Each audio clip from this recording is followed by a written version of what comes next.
Jeremiah 27.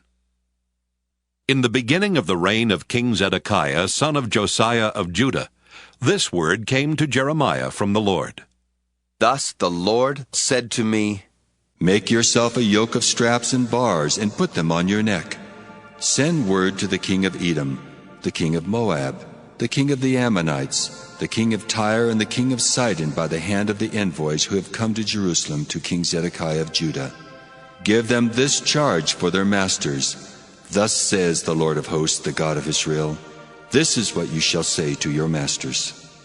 It is I who by my great power and my outstretched arm have made the earth, with the people and animals that are on the earth, and I give it to whomever I please.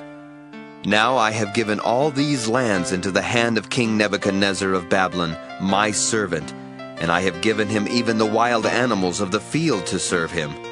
All the nations shall serve him and his son and his grandson until the time of his own land comes. Then many nations and great kings shall make him their slave. But if any nation or kingdom will not serve this king, Nebuchadnezzar of Babylon, and put its neck under the yoke of the king of Babylon, then I will punish that nation with the sword, with famine, and with pestilence, says the Lord, until I have completed its destruction by his hand. You therefore must not listen to your prophets, your diviners, your dreamers, your soothsayers, or your sorcerers, who are saying to you, You shall not serve the king of Babylon. For they are prophesying a lie to you, with the result that you will be removed far from your land. I will drive you out, and you will perish.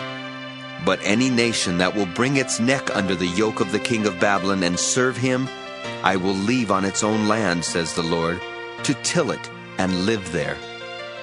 I spoke to King Zedekiah of Judah in the same way. Bring your necks under the yoke of the king of Babylon, and serve him and his people, and live. Why should you and your people die by the sword, by famine, and by pestilence, as the Lord has spoken, concerning any nation that will not serve the king of Babylon? Do not listen to the words of the prophets who are telling you not to serve the king of Babylon, for they are prophesying a lie to you.